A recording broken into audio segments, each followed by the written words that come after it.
Drugs connection को लेकर बॉलीवुड में जारी है घमासान। फिल्म निर्देशक अनुराग कश्यप और रवि किशन के बीच ठनी। खुद पर अनुराग कश्यप के ड्रग्स वाले आरोप पर भड़के रवि किशन, कहा जो भी बोले सोच समझकर। करता it's my humble request you Anurag Babu, I respect you, you know that. वो सोचने बोलने से पहले 1000 बार सबको सोचना चाहिए, आपको भी सोचना चाहिए। रवि किशन पर अनुराग कश्यप ने लगाया था आरोप, लंबे अरसे तक अभिनेता के गांजा इस्तेमाल करने का दावा। मुंबई से high profile drug peddler S Ghangale गिरफ्तार, 4 करोड़ की ड्रग्स बरामद। बॉलीवुड ड्रग कनेक्शन केस से तार जोड़ रही है एनसीबी। एनसीबी सूत्रों के मुताबिक आरोपी एस घंगाले का मुंबई में बड़ा नेटवर्क, मायानगरी में खपाने के लिए विदेशों से मंगाता था ड्रग्स। घंगाले की 4 करोड़ की ड्रग्स एनसीबी ने दिल्ली से पकड़ी। धागों के बॉक्स में इथियोपिया से भेजा गया था नशे का सामान। ड्रग्स कनेक्शन मामले में पकड़े गए राहुल विश्राम को कोर्ट ने 14 दिन के लिए भेजा। ड्रग पैडलर अंकुश के बयान के आधार पर गिरफ्तारी। ड्रग कनेक्शन में पकड़े गए एक और आरोपी रोहन तलवार को कोरोना संक्रमण, मुंबई के जेजे अस्पताल में भर्ती। जम्मू में एंटी नारकोटिक्स टास्क फोर्स का ऑपरेशन जारी, 2 गिरफ्तार, 35 किलो ड्रग्स बरामद। बॉलीवुड पर फिर से बरसे कंगना रनौत, ट्वीट में फिल्म इंडस्ट्री पर लगाए 8 तरह के आतंकवाद के आरोप। कंगना के मुताबिक बॉलीवुड को 8 तरह के आतंक से बचाना जरूरी, भाई भतीजावाद और ड्रग्स माफिया का आतंकवाद सबसे ऊपर। कंगना के मुताबिक बॉलीवुड में है यौन शोषण का आतंकवाद, विदेशी फिल्मों से भी इंडस्ट्री को बताया खतरा। प्रतिभाओं के शोषण का भी कंगना ने लगाया आरोप, इंडस्ट्री के मजदूरों और कामगारों के लिए भी बताया शोषण का शिकार। कंगना की याचिका पर बीएमसी ने बॉम्बे हाईकोर्ट में दाखिल किया जवाब, कहा कंगना की याचिका निराधार, लगाना चाहिए जुर्माना। बीएमसी के मुताबिक कंगना के दफ्तर पर नियमों के तहत हुई यह कार्रवाई, कंगना पर लगाया कानूनी प्रक्रिया के दुरुपयोग का आरोप। कंगना ने अपने दफ्तर में तोड़फोड़ के लिए बीएमसी से मांगा था 2 करोड़ का जुर्माना, 22 सितंबर को अगली सुनवाई। कंगना ने पीएम से लगाई फिल्म इंडस्ट्री में सुधार की गुहार, देश में अलग भाषाओं की इंडस्ट्री को अखंड भारत की तर्ज पर एक रूप देने की मांग। कंगना का दावा, हिंदी फिल्म इंडस्ट्री देश में सबसे बड़ी नहीं है, तेलुगु इंडस्ट्री को बताया सरताज। यूपी में फिल्म सिटी निर्माण के फैसले पर कंगना ने की सीएम योगी की तारीफ, कहा एकाधिकार खत्म करने में मददगार। यूपी में बनेगी देश की सबसे खूबसूरत फिल्म सिटी, सीएम योगी के ऐलान के बाद जल्द तैयार होगी कार्य योजना।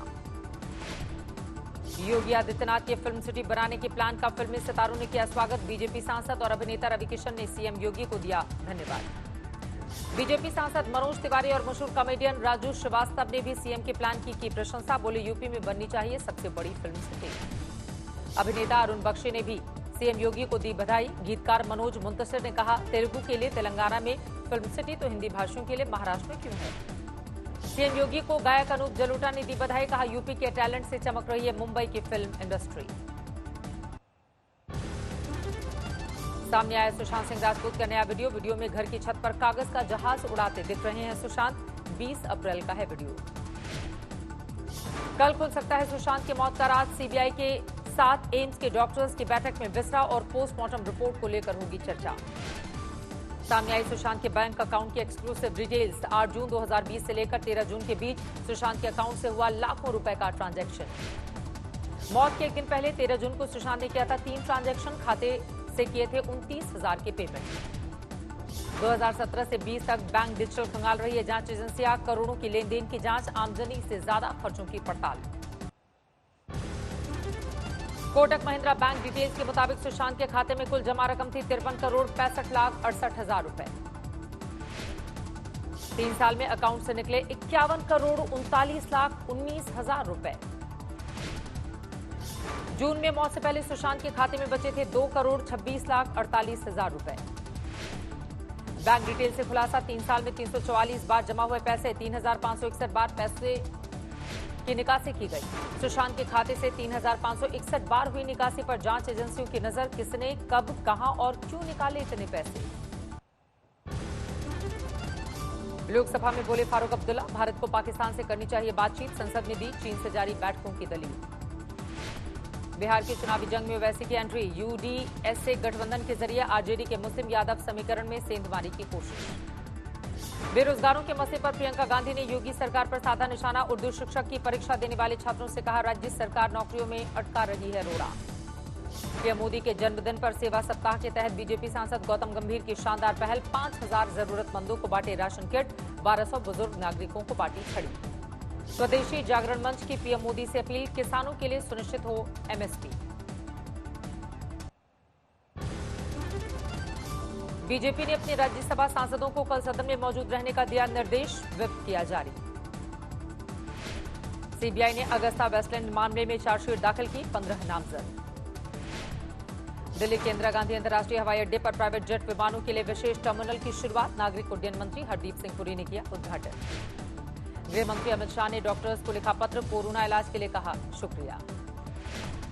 योगी सरकार में मंत्री मोहसिन रजा बोले, साजिश के तहत फैलाया जा रहा है लव जिहाद। जम्मू कश्मीर को मिली केंद्र की बड़ी सौगात। एलजी मनोज सिन्हा ने किया 8,750 करोड़ के आर्थिक पैकेज का ऐलान। कोरोना से बर्बाद कारोबारियों को 1,350 करोड़ की राहत। 1 साल तक पानी और बिजली के बिल में भी 50% की कटौती।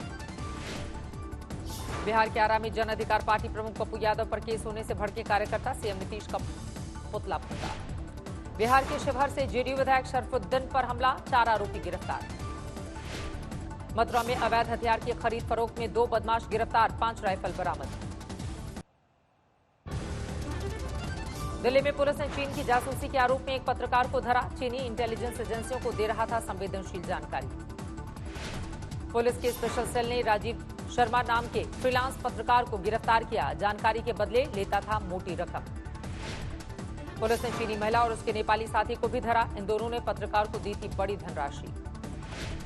राजीव शर्मा के पास से पुलिस संवेदनशील दस्तावेज पुलिस ने किए हैं जब्त। बड़ी तादाद में मोबाइल फोन, लैपटॉप बरामद। राजीव शर्मा ने पिछले 2 साल में कमाए 40 लाख रुपए। पूछताछ के बाद हुआ खुलासा। देश में अलकायदा के नेटवर्क पर एनआईए की बड़ी कार्रवाई। केरल और पश्चिम बंगाल में ताबड़तोड़ छापे, 9 गिरफ्तार। केरल के एर्नाकुलम से 3 और बंगाल के मुर्शिदाबाद से 6 संदिग्ध गिरफ्तार। एनआईए ने रखी थी निगाह। सभी संदिग्धों की तार पाकिस्तान की अलकायदा इकाई से जुड़े। देश में थी बड़े हमले की साजिश। दिल्ली एनसीआर था निशाना। एलएसी पर पैंगोंग में भारतीय पोस्ट के करीब डटी चीनी सेना। झील के उत्तरी और दक्षिणी छोर पर दोनों सेनाएं एक दूसरे के आमने सामने। पैंगोंग के उत्तरी छोर पर हालात विस्फोटक। फिंगर 3, फिंगर 4 पर बेहद करीब है दोनों सेना। 28 अगस्त को इसी जगह पर हुई थी हवाई फायरिंग। एलएसी पर बड़ी ठंड से चीनी सैनिकों की हालत पस्त। बीमार हो रहे सैनिकों से चीनी कैंप में खलबली। एलएसी पर तनातनी के बीच ठंड बन सकती है मुसीबत। जाड़ों में सरहदों की सुरक्षा के लिए सेना की तैयारी शुरू।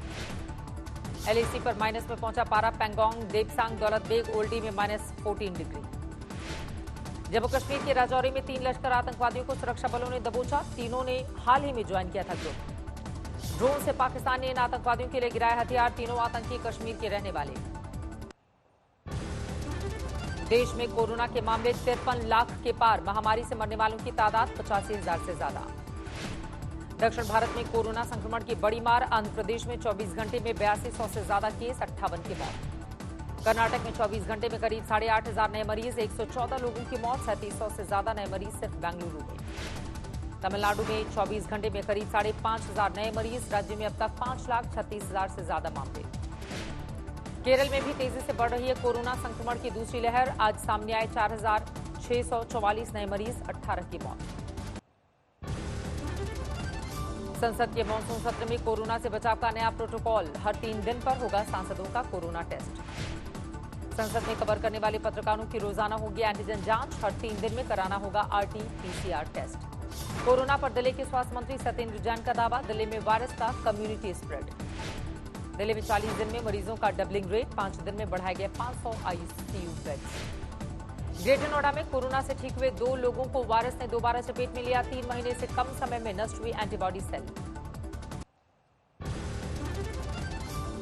जयपुर में परिवार के 4 लोगों ने फांसी लगाकर आत्महत्या की। कर्ज से थे परेशान। दिल्ली के दिलशाद गार्डन में एक शख्स ने खुद को मारी गोली। सुसाइड नोट में डिप्रेशन की बात कही। गाजियाबाद में इंसानियत शर्मसार। एक बुजुर्ग को दबंगों ने रॉड से पीटा, वीडियो वायरल। बिहार के हाजीपुर में अवैध हथियारों की पूजा का वीडियो वायरल। विश्वकर्मा पूजा के दौरान लुटेरों ने की थी पूजा। बिहार के मुजफ्फरपुर में करंट की चपेट में आने से 2 बच्चों की मौत, बिजली तार लगाने वालों पर होगी कार्रवाई। कानपुर में कार में लगी भीषण आग, दमकल की टीम आने से पहले कार जलकर खाक। गोंडा में महिला से रेप के आरोप का मामला आया है सामने, 4 लोग गिरफ्तार।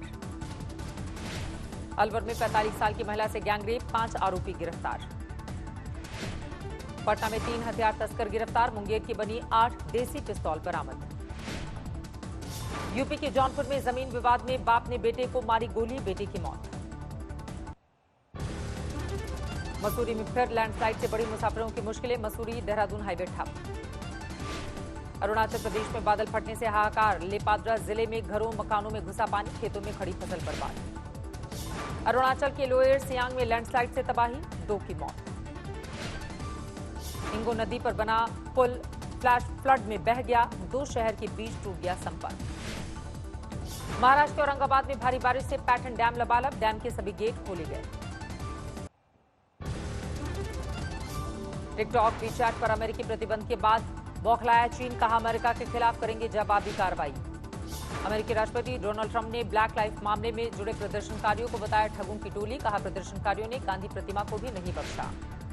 रूस के विपक्षी नेता अलेक्सी नावलिनी का अस्पताल की सीढ़ियों पर चलते हुए फोटो जारी, वेंटिलेटर पर थे अलेक्सी। अमेरिकी सुप्रीम कोर्ट की जज रूथ बदर गिंग्सबर्ग का 87 साल की उम्र में निधन। रूथ अमेरिका के सुप्रीम कोर्ट की दूसरी महिला जज थी। नहीं थम रही है कैलिफोर्निया के जंगलों में धधकती आग, आग की चपेट में अब लॉस एंजलिस का काउंटी भी, अब तक 30 से ज्यादा लोगों की जान गई। ताइवान, जापान और अमेरिकी नेताओं ने ताइवान के पूर्व राष्ट्रपति ली देंगहुई को दी श्रद्धांजलि। अमेरिका में मंत्री के समारोह में शामिल होने से भड़का चीन। ब्रिटिश विदेश मंत्री डोमिनिक रैब के बॉडीगार्ड को किया गया निलंबित, बॉडीगार्ड पर गोलियों से भरी हुई बंदूक को विमान में छोड़ने का आरोप। रोमानिया के नेमत काउंटी में 3 देशों की पुलिस ने छापेमारी में 200 से ज्यादा ऐतिहासिक किताबें बरामद की, किताबों की कीमत करीब $3.5 मिलियन। दुनिया भर में जारी है कोरोना का भयानक कहर, अब तक दुनिया भर में 3 करोड़ 7 लाख से ज्यादा संक्रमित। और बोलीविया में भारी बर्फबारी से लोगों का जनजीवन पूरी तरह से अस्त-व्यस्त। भारी बर्फबारी से अलोल्टो और लापाज में सबसे तापमान 0 डिग्री सेल्सियस के आसपास होने की संभावना।